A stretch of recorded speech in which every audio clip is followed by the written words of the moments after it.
Hi VS welcome to Anil tuition YouTube channel. So ఎవరైతే ఈ యొక్క గ్రూప్ 2 మెయిన్స్కి ప్రిపేర్ అవుతున్నారో వాళ్ళందరికీ కూడా సింపుల్గా అర్థమయ్యే విధంగా మనం మన ఛానల్లో ఏపీ హిస్టరీ అదేవిధంగా ఇండియన్ పాలిటిక్స్ సంబంధించినటువంటి వీడియోస్ అనేవి కంటిన్యూస్గా సిలబస్లో ఏ విధంగానైతే మెన్షన్ చేశారో ప్రతి ఒక్క టాపిక్ని కూడా నేను క్లియర్గా అనేక బుక్స్ని సేకరించి మీ అందరికీ కూడా అర్థమయ్యే విధంగా నా యొక్క నోట్స్ అనేది మీకు అందించడం జరుగుతుంది. మీరు ఈ యొక్క నోట్స్ని ఫాలో అవుతూ మీ దగ్గర ఉన్నటువంటి స్టాండర్డ్ బుక్స్ కనుక మీరు పక్కన పెట్టుకుని చూసుకున్నట్లయితే కనుక మీరు మీ యొక్క గ్రూప్ 2 మెయిన్స్లో పేపర్ 1లో ఖచ్చితంగా మీకు మంచి మార్కులు వస్తాయన్నమాట. సో ఆ విధంగా మనం గ్రూప్ 2 మెయిన్స్కి ఎవరైతే ప్రిపేర్ అవుతున్నారో వాళ్ళందరికీ కూడా ఉపయోగపడే విధంగా మనం ఈ యొక్క వీడియోస్ని డిజైన్ చేస్తున్నాం కాబట్టి మీలో ఇంకెవరైనా సరే గ్రూప్ 2 మెయిన్స్ కనుక ప్రిపేర్ అవుతున్నట్లయితే కనుక వాళ్ళందరికీ కూడా మన ఛానల్ని షేర్ చేయండి. అదేవిధంగా ఈ యొక్క వీడియోస్ సంబంధించి మీకు ఎటువంటి డౌట్ ఉన్నా సరే కింద కామెంట్ సెక్షన్లో కామెంట్ చేయండి. సో ఇంకా మనం పాలిటిక్స్ సంబంధించి ఆల్రెడీ మనం ఇండియన్ కౌన్సిల్స్ యాక్ట్స్ అన్ని కూడా మనం డిస్కస్ చేసుకోవడం జరిగింది. సో దాని తర్వాత మనకి వచ్చినటువంటి యాక్ట్ లేదా సంస్కరణలు ఏంటంటే మింటో మార్లే సంస్కరణలు. సో దీన్ని ఏమంటారంటే 1909 మింటో మార్లే రిఫార్మ్స్ లేదా తెలుగులో ఏమంటారంటే మింటో మార్లే సంస్కరణలు అంటారు. సో దీని గురించి తెలుసుకోవాలంటే మనం ఒక చిన్న బ్యాక్గ్రౌండ్ అనేది తెలుసుకోవాల్సి ఉంటుంది. సో అదేంటంటే మింటో ఎవరంటే అప్పుడు మనకి గవర్నర్ జనరల్ ఆఫ్ ఇండియా అంటే మన వైస్రాయ్ కింద అప్పుడు ఏంటంటే ఈ యొక్క 1909 ఇయర్లో మనకి ఈ యొక్క మింటో అనేవాడు వైస్రాయ్ కింద ఉండేవాడు. ఈ యొక్క మార్లే ఎవరంటే chief secretary of the Indian state అనమాట. అంటే భారతీయ రాజ్య కార్యదర్శి కింద మనకి ఈ యొక్క మార్లే అనే అతను ఉండేవాళ్ళు అనమాట. సో వీళ్ళిద్దరూ కలిపి ప్రవేశపెట్టినటువంటి సంస్కరణలు ఏమంటారంటే మింటో మార్లే సంస్కరణలు అంటారు. కాబట్టి ఈ యొక్క 1909 అనే యాక్ట్కి మనకి మింటో మార్లే రిఫార్మ్స్ అనే పేరు వచ్చింది అనమాట. అదేవిధంగా సో ఈ యొక్క 1909కి ముందు ఏంటంటే రెండు మేజర్ ఇన్సిడెంట్స్ అనేవి జరుగుతాయి అనమాట. అంటే ఈ యొక్క 1909లో ప్రవేశపెట్టినటువంటి ఈ యొక్క మింటో మార్లే సంస్కరణలు ఏవైతే ఉన్నాయో సో దీనికి ముందు ఏంటంటే ఒక 3 సంవత్సరాల ముందు ఒక రెండు మేజర్ ఇన్సిడెంట్స్ జరుగుతాయి అనమాట. ఆ మేజర్ ఇన్సిడెంట్స్ యొక్క ప్రభావం అనేది ఈ యొక్క చట్టంలో లేదా యొక్క రిఫార్మ్స్ లో మనకి క్లియర్ గా కనిపిస్తూ ఉంటుంది. అదేంటంటే మనకి బెంగాల్ విభజన. ఈ యొక్క బెంగాల్ విభజన అనేది మనకి లార్డ్ కర్జన్ అనే వైస్రాయ్ మనకి 1899 నుంచి 1905 వరకు ఏంటంటే మనకి లార్డ్ కర్జన్ వైస్రాయ్ కింద ఉండడం జరుగుతుంది. సో ఇతను ఏం చేస్తాడంటే సో ఆల్రెడీ అప్పటికి మన భారతదేశంలో ఈ యొక్క 1857 తర్వాత జరిగినటువంటి రివోల్ట్ కానీ లేదా జాతీయ భావం అనేది మన భారతదేశంలో ఎక్కువగా పెరిగిపోతుండడం వల్ల ఇతను ఏం చేస్తాడంటే ఇతను ఒక మాస్టర్ ప్లాన్ వేసి ఏదైతే అప్పుడు ఉన్నటువంటి బెంగాల్ ఉందో ఆ బెంగాల్ని రెండు కింద విభజిస్తానని చెప్పి చెప్తాడు అనమాట. సో అతని యొక్క మెయిన్ ఉద్దేశం ఏంటంటే అప్పట్లో ఉన్న బెంగాల్ ఏంటంటే పశ్చిమ బెంగాల్ అంటే కేవలం బెంగాల్ ప్రాంతం ఒకటే కాదు, బెంగాల్, బీహార్, అదేవిధంగా ఒరిస్సా, ఛత్తీస్గఢ్ కొన్ని ప్రాంతాలు మొత్తం కలిపి మనకి యొక్క బీహార్ ప్రావిన్స్ లేదా బెంగాల్ ప్రావిన్స్ కింద ఉండేవి అనమాట. ఈ యొక్క బెంగాల్ అతను ఎందుకు విభజించాడంటే సో అప్పుడు ఉన్నటువంటి భారతదేశం మొత్తం పాపులేషన్ లో 1/4 ఆఫ్ ద పాపులేషన్ అనేది మాక్సిమం ఎక్కడ ఉందంటే బెంగాల్లోనే ఉందన్నమాట. ఈ యొక్క బెంగాల్ని విభజించడానికి ఈ బెంగాల్ని పాలించడానికి అతనికి ఏంటంటే ఎక్కువగా సమయం పడుతుంది లేదా అడ్మినిస్ట్రేషన్ అనేది చాలా సమస్యగా ఉంది. కాబట్టి తను ఏం చేస్తాడంటే ఈ యొక్క బెంగాల్ని విభజించి పాలిస్తాను అనే ఒక కాన్సెప్ట్ ప్రకారం అతని మనసులో ఏంటంటే ఈ విధంగా విభజించడం వల్ల ఎప్పుడైతే ఈ యొక్క విభజన అనేది జరుగుతుందో హిందువులకి ముస్లింలకి కూడా గొడవలు పెట్టవచ్చు. సో దాని ద్వారా ఏంటంటే వాళ్ళ యొక్క జాతీయతను మనం వాళ్ళలో ఉన్నటువంటి జాతీయ సమైక్యతను మనం దెబ్బ కొట్టి మన బ్రిటిష్ వాళ్ళకి వాళ్ళు కూడా మనకి అనుకూలంగా మలుచుకోవచ్చు అని చెప్పి ఇతను ఏం చేస్తాడంటే బెంగాల్ విభజన అనేది స్టార్ట్ చేయడం జరుగుతుంది అనమాట. ఈ విధంగా బెంగాల్ విభజన చేసిన తర్వాత ఏం చేస్తాడంటే ఏదైతే వెస్ట్ బెంగాల్ ఉందంటే బెంగాల్కి వెస్ట్ సైడ్ ఉన్న ప్రాంతాన్ని వెస్ట్ బెంగాల్ అని, అదేవిధంగా బెంగాల్కి ఈస్ట్ సైడ్ ఉన్న ప్రాంతాన్ని మొత్తం కూడా ఈస్ట్ బెంగాల్ అని, ఈ యొక్క ఈస్ట్ బెంగాల్కి క్యాపిటల్గా ఢాకా కింద, వెస్ట్ బెంగాల్ క్యాపిటల్ కింద కోల్కతాని డివైడ్ చేయడం జరుగుతుంది. సో అంటే ఏంటంటే ఈ యొక్క బెంగాల్ ప్రాంతం ఏదైతే ఉందో ఈ యొక్క మొత్తం ప్రాంతంలో ఏంటంటే ఎక్కువగా హిందువులు మెజారిటీగా ఉంటారనమాట. ఈ యొక్క హిందువులు మెజారిటీగా ఉన్న ప్రాంతాన్ని ఇతను తన స్వలాభం కోసం ఏం చేస్తాడంటే హిందూ మెజారిటీగా ఉన్న ప్రాంతాన్ని ఏమో వెస్ట్ బెంగాల్ కింద, అదేవిధంగా ముస్లిం మెజారిటీగా ఉన్న ప్రాంతాన్ని ఎవరైతే ముస్లిమ్స్ ఎక్కువగా ఉన్నారో వాళ్ళందరినీ కూడా ఈస్ట్ బెంగాల్ కింద డివైడ్ చేయడం జరుగుతుంది అనమాట. ఎందుకంటే సో అప్పట్లో ఆల్రెడీ మనం చూసి ఎవరైతే యొక్క కాంగ్రెస్ లో ఉన్నటువంటి మితవాదులు లేదా అతివాదులు అనే వాళ్ళు ఎవరైతే ఉన్నారో వీళ్ళందరూ ఏం చేస్తారంటే ఈ యొక్క బెంగాల్ విభజన జరిగిన తర్వాత మితవాదులు ఏంటంటే అప్పటికీ కూడా ప్రార్థనల ద్వారా లేదా రిక్వెస్ట్ల ద్వారా లేదా కరపత్రాలు పంచడం ద్వారా ఏంటంటే ఈ యొక్క బెంగాల్ విభజన కూడా అడ్డుకోవచ్చు అని చెప్పి వాళ్ళు అంటం జరుగుతుంది అనమాట. కానీ అప్పట్లో ఉన్నటువంటి అతివాద నాయకులు ఎవరైతే ఉన్నారో ఈ యొక్క అతివాద నాయకులు ఏమంటారంటే ఒరే బాబు మీరు చెప్పింది చాలురా బాబు, మీరు ఇంతవరకు కూడా భారతదేశానికి స్వాతంత్రం తీసుకొస్తాం చెప్తూనే ఉన్నారు తప్ప మీరు ఎటువంటి ప్రొటెస్ట్ కానీ ఎటువంటి ప్రెజర్ కానీ బ్రిటిష్ ప్రభుత్వం మీరు చేయట్లేదు కాబట్టి ఇంకా మీరు ఆగండి మేము ఎంటర్ అవుతాం అని చెప్పి అతివాదులు ఏం చేస్తారంటే ఈ యొక్క బెంగాల్ విభజన జరిగిన తర్వాత చురుగ్గా పాల్గొనడం జరుగుతుంది అనమాట. అంటే వారి యొక్క కార్యకలాపాలు అనేవి ప్రొటెస్ట్లు కానీ లేదా బ్రిటిష్ ప్రభుత్వాన్ని ఎక్కువగా ప్రెజర్ చేయడం కానీ ఈ యొక్క అతివాదులు అనేవాళ్ళు ఎక్కువగా ఈ యొక్క బ్రిటిష్ వారిని అణగదొక్కడానికి వాళ్ళ మీద తిరుగుబాటు అనేది స్టార్ట్ చేయడం జరుగుతుంది అనమాట. సో ఈ విధంగా స్టార్ట్ చేయడం వల్ల స్వదేశీ ఉద్యమం అనేది బలపడుతుంది. ఎప్పుడైతే యొక్క బెంగాల్ విభజన అనేది జరిగిందో, ఈ యొక్క స్వదేశీ ఉద్యమం అనేది బలపడుతుంది. ఎందుకంటే ఎవరైతే బ్రిటిష్‌లో తయారైనటువంటి ప్రొడక్ట్స్ లేదా బ్రిటిష్ వాళ్ళు ప్రవేశపెట్టినటువంటి క్లోత్స్ గాని, బ్రాండెడ్ క్లోత్స్ గాని, రెడీమేడ్స్ గాని వాళ్ళు ఏదైతే వాడారో అవన్నీ కూడా ఈ యొక్క బెంగాల్ విభజన తర్వాత మన భారతదేశంలో ఉన్నటువంటి వాళ్ళందరూ కూడా ఏంటంటే వాటిని బహిష్కరించాలి. భారతదేశంలో ఏవైతే తయారవుతున్నాయో వాటిని మాత్రమే భారతీయులు వాడాలని చెప్పి మన భారతదేశంలో ఉన్న వాళ్ళందరూ కూడా ఏంటంటే స్వదేశీ ఉద్యమాన్ని తీసుకురావడం జరిగిందనమాట. ఈ యొక్క స్వదేశీ ఉద్యమం యొక్క మెయిన్ కాన్సెప్ట్ ఏంటి? ఫారిన్ క్లాత్స్ ని బాయ్కాట్ చేయడం, అంటే బహిష్కరించడం. అదే విధంగా ఈ స్వదేశీ ఉద్యమం ద్వారా ఇంకొక కాన్సెప్ట్ ఏంటంటే మనందరం కూడా ఒక చోట గుంపులుగా జాయిన్ అయ్యి నెక్స్ట్ మన యొక్క స్వాతంత్రం తీసుకురావడానికి మన యొక్క కర్తవ్యం ఏంటి, మనం ఏ విధంగా స్వాతంత్ర్యం తీసుకురావడానికి మన అందరం కూడా ఒక ప్లాన్ తీసుకోవాలని చెప్పి వాళ్ళు ఏం చేసేవాళ్ళు అంటే అనేక మేళాలు లేదా గణపతి ఉత్సవాలు, మన శివాజీని తీసుకున్నట్లయితే మనం శివాజీ ఏం చేస్తారు, గణపతి ఉత్సవాలు స్టార్ట్ చేయడం జరుగుతుంది. ఎందుకంటే ఈ యొక్క గణపతి ఉత్సవాల దగ్గర ఏంటంటే ఎక్కువ మంది ప్రజలు ఎవరైతే ఉన్నారో వాళ్ళందరూ కూడా క్రౌడ్ కింద జాయిన్ అవడం వల్ల అప్పుడు ఏంటంటే వీళ్ళు ఒకరితో ఒకరు మాట్లాడుకోవడం ద్వారా ఈ యొక్క భారతదేశానికి స్వాతంత్రం అనేది ఏ విధంగా తీసుకురావాలని చెప్పి వాళ్ళు డిస్కస్ చేసుకోవడం జరుగుతుంది. కాబట్టి సో దానికి అనుగుణంగా వాళ్ళు మేళాలు అదేవిధంగా గణపతి ఉత్సవాలు అన్ని కూడా ఏంటంటే ఆ టైంలో మన ఇండియన్స్ స్టార్ట్ చేయడం జరిగింది అనమాట. కానీ ఇవన్నీ కూడా పట్టించుకోలేదన్నమాట. పట్టించుకోకుండా ఏం చేస్తారంటే ఈ యొక్క లార్డ్ కర్జన్ అనే వైస్రాయ్ ఏం చేస్తారంటే 16th October 1905 ఈ యొక్క బెంగాల్ విభజన ఖచ్చితంగా చేసేస్తాడు అనమాట. సో తర్వాత ఏంటంటే వందే మాతరం ఉద్యమం కూడా స్టార్ట్ అవుతుంది. ఇదంతా ఏంటంటే మనకి హిస్టరీలో వస్తుంది. బట్ దీని యొక్క బ్యాక్ డ్రాప్ అనేది మనం తెలుసుకున్నప్పుడు మనం ఈ యొక్క 1909 యొక్క మింటో మార్లే రిఫార్మ్స్ సంబంధించినటువంటి ఇన్ఫర్మేషన్ అనేది మనకి పూర్తిగా అర్థమవుతుంది. అదేవిధంగా దీని నుంచి మనకి ఎటువంటి బిట్ ఇచ్చినా సరే మనకి గ్రూప్ 2 మెయిన్స్ లో బిట్ పోవడానికి మనకు అవకాశం లేకుండానే నేను మీ అందరికీ కూడా ప్రతి పాయింట్ కూడా ఎక్స్ప్లెయిన్ చేయడం జరుగుతుంది అనమాట. సో ఈ విధంగా జరిగిన తర్వాత ఏమవుతుందంటే 1907 లో మనకి కాంగ్రెస్ లో స్ప్లిట్ అనేది వస్తుంది. ఎందుకంటే మితవాదులేమో మేము ఖచ్చితంగా వాళ్ళు బ్రిటిష్ వాళ్ళని ఎదిరించకుండానే మా యొక్క ప్రార్థనల ద్వారా లేదా మా యొక్క రిక్వెస్ట్ల ద్వారా లేదా కరపత్రాల ద్వారా మేము వాళ్ళని అడ్డుకుంటామని చెప్పి చెప్తా ఉంటారు. కానీ అతివాదులు ఏం చేస్తారు, వారు మీరు చాలా రూపాయలు మీరు ఎంత చేసినా సరే మనకి వాళ్ళు స్వాతంత్రం ఇవ్వట్లేదు సరే కదా, వాళ్ళు బెంగాల్ని కూడా విభజించేశారు, ఇంక ఇలాగే చూస్తూ కూర్చుంటే కనుక మీ నుంచి మాకు ఎటువంటి ప్రయోజనం ఉండదని చెప్పి ఇక కాంగ్రెస్ స్ప్లిట్ అంటే ఏంటంటే మితవాదులు అతివాదులు అనేవాళ్ళు సపరేట్ అయిపోయి ఎవరికి వాళ్ళు విడివిడిగా డిమాండ్స్, అంటే ఎవరికి వాళ్ళు విడివిడిగా భారతదేశానికి స్వాతంత్ర్యం రావాలని చెప్పి ఎవరికి వాళ్ళు ఏంటంటే ప్లాన్లు వేయడం జరుగుతుంది అనమాట. ఈ విధంగా ఇంట్రడక్షన్ అనేది మనకి ఈ యొక్క 1909 రిఫార్మ్స్ లో జరుగుతుంది అనమాట. సో ఎప్పుడైతే ఈ విధంగా హిందూ మేళాలు అదే విధంగా ఉత్సవాలను ఎక్కువగా జరగడం స్టార్ట్ అయిందో, సో ఆల్రెడీ చూసుకున్నాం కదా మనం బెంగాల్ ఎక్కువగా ఎవరున్నారు, హిందువులు ఉన్నారు, మైనారిటీ ఎవరున్నారు, ముస్లిమ్స్ ఉన్నారు. సో ఈ యొక్క ముస్లిమ్స్కి ఏమవుతుందంటే ఇప్పుడు అనుమానం అనేది స్టార్ట్ అవుతుంది. అంటే ఈ యొక్క ఎప్పుడైతే ఈ యొక్క హిందూ ఉత్సవాలు ఎక్కువగా జరుగుతున్నాయో ఖచ్చితంగా ఈ బ్రిటిష్ వాళ్ళు హిందువులకి ఫేవర్ చేస్తారా, లేకపోతే ఈ హిందువులు మనల్ని ఎప్పుడైనా సరే డామినేట్ చేస్తారని ఒక అనుమానం అనేది ఈ యొక్క ముస్లిమ్స్ లో స్టార్ట్ అవ్వడం జరుగుతుంది అనమాట. అనుమానం అనేది ఈ యొక్క ముస్లిమ్స్ లో స్టార్ట్ అవుతుంది. ఎప్పుడైతే ఈ యొక్క ముస్లిమ్స్ ఈ అనుమానం స్టార్ట్ అయిందో ఈ తర్వాత వచ్చినటువంటి యొక్క వందే మాతరం ఉద్యమం అనేది క్రమంగా ఏమవుతుందంటే బలహీనపడడం జరుగుతుంది అనమాట. అదే విధంగా అనేక మంది నాయకులు ఏమయ్యారు, అప్పుడు అతివాదులు మితవాదుల కింద డివైడ్ అయిపోయారు. కాబట్టి ఈ యొక్క అతివాదులు ఎవరైతే ఉన్నారో వాళ్ళందరూ కూడా ఏంటంటే కొంతమంది ఇక ఉద్యమం నడిపించలేక కొంతమంది ఏంటంటే ఫారిన్ కి వెళ్ళిపోవడం జరుగుతుంది అనమాట. సో ఈ విధంగా ఈ యొక్క ఉద్యమం అనేది నీరు గారిపోతుంది అనమాట. సో తర్వాత ఇంకొక మేజర్ ఇన్సిడెంట్ ఏం జరిగిందంటే 1906 లో మనకి ముస్లిం లీగ్ అనేది ఫామ్ అవుతుంది అనమాట.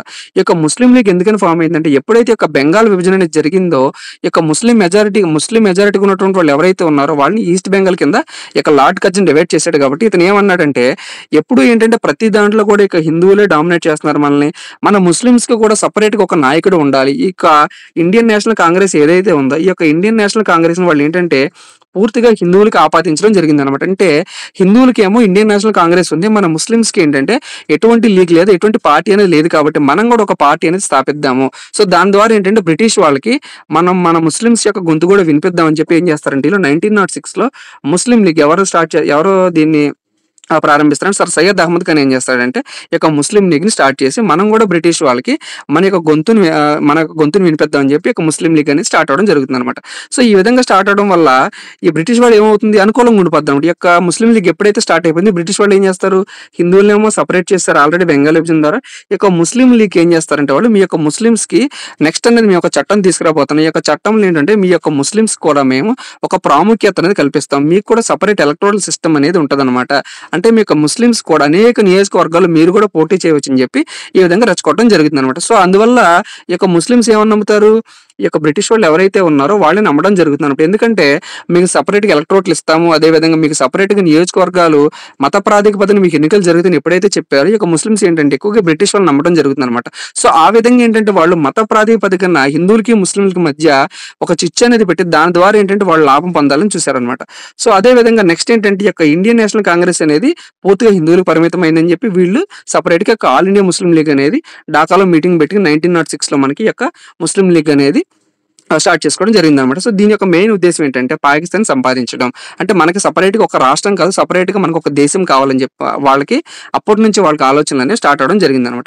ఇంకోటేంటంటే మేజర్ ఇన్సిడెంట్ ఈ యొక్క 1905 టైంలో ఏంటంటే లిబరల్ పార్టీ అనేది బ్రిటన్‌లో అధికారంలోకి వస్తుందనమాట. ఎప్పుడైతే ఈ యొక్క బ్రిటన్‌లో వేరే గవర్నమెంట్ అనేది ఫార్మ్ అయిందో, ఇక్కడ ఉన్నటువంటి మన భారతదేశంలో ఉన్నటువంటి వాళ్ళు ఏమని ఆలోచిస్తారంటే, బ్రిటన్‌లో వేరే గవర్నమెంట్ ఫార్మ్ అయింది కాబట్టి మనకేంటంటే మేబీ వేరే గవర్నమెంట్ ద్వారా మనకేమన్నా ఛాన్సెస్ ఉంటాయా లేదా, మనకి వాళ్ళు స్వాతంత్రం అనేది ఇస్తారా లేదా అనేది లిబరల్ పార్టీ మీద ఆధారపడి ఉంది కాబట్టి, ఈ యొక్క లిబరల్ పార్టీ అనేది మనకి ఫేవర్‌గా ఉండొచ్చు అని చెప్పి మన భారతదేశంలో ఉన్నటువంటి హిందువులు ఎక్కువగా ఆలోచించడం జరిగిందనమాట. అదేవిధంగా ఈ యొక్క ముస్లిం లీగ్‌లు ఎప్పుడైతే స్టార్ట్ అయిందో ఆల్రెడీ డిస్కస్ చేసుకున్నాం కదా, మనకి సెపరేట్ ఎలక్టరల్ డిమాండ్ కావాలని చెప్పి ఈ యొక్క ముస్లిమ్స్ డిమాండ్ చేయడం జరిగిందనమాట. అదేవిధంగా ఇంకొక డిమాండ్ ఏంటంటే వాళ్ళు ఎవరైతే ఈ యొక్క వైస్రాయ్ ఉన్నాడో, ఈ యొక్క వైస్రాయ్ కింద ఆల్రెడీ మన ఎగ్జిక్యూటివ్ కౌన్సిల్స్ ఉన్నారని చూసాం కదా. ఈ యొక్క ఎగ్జిక్యూటివ్ కౌన్సిల్స్ అంటే దీనికి సంబంధించిన వీడియోస్ అనేవి మనం ప్రీవియస్‌గా అప్లోడ్ చేయడం జరిగింది. వాటిని చూసినట్లయితే మీకు ఈజీగా అర్థమవుతుందనమాట. ఈ యొక్క వైస్రాయ్ కింద ఎగ్జిక్యూటివ్ కౌన్సిల్ ఏదైతే ఉందో, ఈ యొక్క ఎగ్జిక్యూటివ్ కౌన్సిల్‌లో ఇద్దరు ఖచ్చితంగా భారతీయులు ఉండాలి.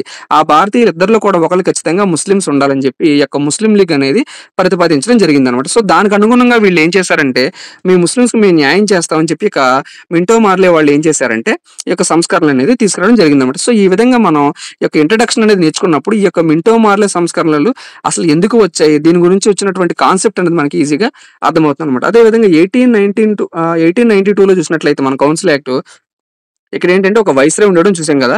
ఈ యొక్క వైస్రాయ్ కింద 6 ఆల్రెడీ ఎగ్జిక్యూటివ్ కౌన్సిల్‌లో ఉన్నారనమాట. ఈ యొక్క 6 ఎగ్జిక్యూటివ్ కౌన్సిల్ ఏంటంటే ఆ పోర్ట్‌ఫోలియోస్ అనేది డిజైన్ చేయడం జరిగిందని చెప్పి ఆల్రెడీ మనం చూసాం కదా.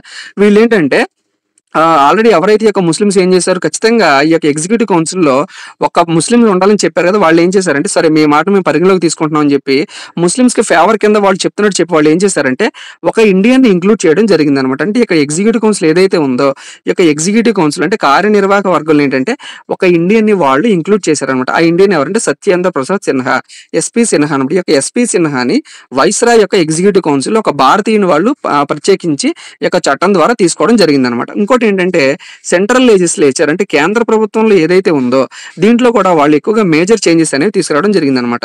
సో, దీనికి సంబంధించి క్లియర్‌గా ఒకసారి చూసినట్లయితే అంతకుముందు ఉన్న 1892 కౌన్సిల్ యాక్ట్‌లో ఎగ్జిక్యూటివ్ అదేవిధంగా అడిషనల్ మెంబర్స్ అనేవాళ్ళు సెపరేట్‌గా ఉండేవాళ్ళని చూసాం కదా. ఈ యొక్క ఎగ్జిక్యూటివ్ కౌన్సిల్ ఉన్నటువంటి వైస్రాయ్ కింద ఎవరైతే ఈ యొక్క 6 ఎగ్జిక్యూటివ్ మెంబర్స్ ఉన్నారో వీళ్ళలో ఆల్రెడీ ఒక మెంబర్‌ని ఇండియా మెంబర్‌ని అంటే సత్యేంద్ర ప్రసాద్ సిన్హా కూడా ఈ యొక్క వైస్రాయ్ ఎగ్జిక్యూటివ్ కౌన్సిల్‌లో ప్లేస్ అనేది ఈ యొక్క చట్టం ద్వారా వాళ్ళు తీసుకురావడం జరిగింది. అదేవిధంగా అంతకుముందు మనం చూసినట్లయితే ఎడిషనల్ మెంబర్స్‌ని వాళ్ళు 16 చేయడం జరిగిందని చూసాం కదా. ఈ యొక్క ఎడిషనల్ మెంబర్ 16ని ఈ యొక్క చట్టం ద్వారా వీళ్ళు ఏం చేశారంటే 60కి పెంచడం జరిగిందనమాట. అంటే ఎగ్జిక్యూటివ్ మెంబర్స్ కాకుండా ఎడిషనల్ మెంబర్స్ ఎవరైతే ఉన్నారో వీళ్ళ యొక్క సంఖ్యని వాళ్ళు 60కి పెంచడం జరిగిందనమాట. అదేవిధంగా ఇంకొక మేజర్ చేంజ్ ఏంటంటే ఇక్కడ అఫీషియల్ మెంబర్స్ ఎవరైతే ఉన్నారో ఈ యొక్క 6గురిని డైరెక్ట్‌గా వైస్రాయ్ ఏం చేసాడంటే నామినేట్ చేసేవాడు. అంటే ఇక్కడ ఉన్నటువంటి వైస్రాయ్ ఎగ్జిక్యూటివ్ కౌన్సిల్ ఉన్నటువంటి వైస్రాయ్ ఎవరైతే ఉన్నారో ఈ యొక్క వైస్రాయ్ యొక్క అఫీషియల్ మెంబర్స్ ఎవరైతే ఉన్నారో వీళ్ళలో 6 మెంబర్స్‌ని డైరెక్ట్‌గా వైస్రాయ్ నామినేట్ చేసాడు. అదేవిధంగా ఈ యొక్క నాన్ అఫీషియల్ మెంబర్స్ ఎవరైతే ఉన్నారో ఈ యొక్క నాన్ అఫీషియల్ మెంబర్స్‌లో 5 మెంబర్స్‌ని కూడా డైరెక్ట్‌గా వైస్రాయ్ నామినేట్ చేయడం జరిగిందనమాట. అంటే ఈ యొక్క చట్టంలో ఏంటంటే అఫీషియల్స్ యొక్క మెజారిటీ అనేది ఎక్కువగా ఉందన్నమాట. అదేవిధంగా ఇంకోటి ఏంటంటే ఇక ఎడిషనల్ మెంబర్స్‌ని వాళ్ళు ఎప్పుడైతే 60 కింద పెంచారో వాళ్ళు ఏం చేశారంటే ఇక నాన్ అఫీషియల్ మెంబర్స్‌ని కూడా పెంచడం జరిగిందనమాట. సో, ఏ విధంగా పెంచారంటే అంతకు ముందు చూసినట్లయితే మనం ఇక నాన్ అఫీషియల్ మెంబర్స్‌లో 5 మెంబర్స్ ఉండేవాళ్ళు. 1892 కౌన్సిల్ యాక్ట్ ద్వారా మిగిలినటువంటి 5 మెంబర్స్ అనేవాళ్ళు ఈ విధంగా ఉండేవాళ్ళు అనమాట. సో, ఇక్కడ ఈ యొక్క 10 మెంబర్స్‌లో కూడా ఏంటంటే ఒక మెంబర్‌ని కలకత్తా ఛాంబర్ ఆఫ్ కామర్స్ నుంచి నామినేట్ చేయడం జరిగేది. అదేవిధంగా మిగిలినటువంటి 4 మెంబర్స్ ఎవరైతే ఉన్నారో వీళ్ళకు రాష్ట్రాలకు ప్రాతినిధ్యం వహించే విధంగా బెంగాల్, బాంబే, మద్రాస్ అదేవిధంగా అనేక రాష్ట్రాల ప్రాతినిధ్యం కింద ఈ యొక్క నలుగురిని కూడా ఎన్నుకోవడం జరిగిందనమాట. ఈ యొక్క మింటో మార్లే రిఫార్మ్స్ ద్వారా ఏం చేశారంటే వీళ్ళు ఎడిషనల్ మెంబర్స్‌ని 60 చేయడం జరిగింది. అదేవిధంగా ఎవరైతే ఇక్కడ అఫీషియల్ మెంబర్ 6 ఉన్నారో వీళ్ళని 28కి పెంచడం జరిగిందనమాట. అంటే అఫీషియల్ యొక్క మెంబర్స్‌ని వాళ్ళు 28 సభ్యులకి పెంచడం జరిగింది. అదేవిధంగా నాన్ అఫీషియల్ మెంబర్స్ ఎవరైతే ఉన్నారో వాళ్ళలో ఒక 5 మెంబర్స్‌ని ఇప్పుడు కూడా ఏంటంటే డైరెక్ట్‌గా వైస్రాయ్ నామినేట్ చేయడం జరిగిందనమాట. అంటే అంతకుముందు ఏంటంటే మనకి ఇక్కడ నాన్ అఫీషియల్ మెంబర్స్‌లో రాష్ట్రాల నుంచి ప్రాతినిధ్యం వహించే వాళ్ళు ఎవరైతే ఉన్నారో వాళ్ళని నామినేట్ చేయడం చేయడం జరిగేది. వాళ్ళని ఎవరు నామినేట్ చేసేవాళ్ళు? అక్కట్లో ఉన్నటువంటి జమీందార్స్ కానీ, మున్సిపాలిటీస్‌గా ఉన్నటువంటి బోర్డు మెంబర్స్ వాళ్ళందరూ కూడా నామినేట్ చేయడం జరిగేది. కానీ ఇక్కడ ఈ చట్టం ద్వారా ఏం చేశారంటే, వీళ్ళని డైరెక్ట్‌గా నామినేట్ కాకుండా పరోక్షంగా ఎన్నుకోవడం. ఈ యొక్క పరోక్ష ఎన్నిక విధానం అనేది మనకి ఈ యొక్క చట్టం ద్వారా మెయిన్‌గా తీసుకురావడం జరిగిందనమాట. అదేవిధంగా నాన్ అఫీషియల్ మెంబర్స్ ఎవరైతే ఉన్నారో వాళ్ళ యొక్క సంఖ్యననేది 32కి పెంచడం జరిగింది. అదేవిధంగా ఇక్కడ మనం చూసినట్లయితే అంతకుముందు కలకత్తా నుంచి ఒక మెంబర్‌ని వాళ్ళు నామినేట్ చేశారని చూసాం కదా! ఈ యొక్క 1909 రిఫార్మ్ ద్వారా ఏంటంటే కలకత్తాతో పాటు బాంబే ఛాంబర్ ఆఫ్ కామర్స్ నుంచి కూడా ఒక మెంబర్‌ని వాళ్ళు ఎలక్ట్ చేసుకోవడం జరిగింది. ఈ విధంగా ఇద్దరిని వాళ్ళు ఎలక్ట్ చేయడం జరిగిందన్నమాట. అదేవిధంగా రాష్ట్రాల నుంచి ఇక్కడ చూసినట్లయితే మనం అంతకుముందు ఇక్కడ నలుగురినే మాత్రం వాళ్ళు రాష్ట్రాల నుంచి నామినేట్ చేయడం జరిగేది.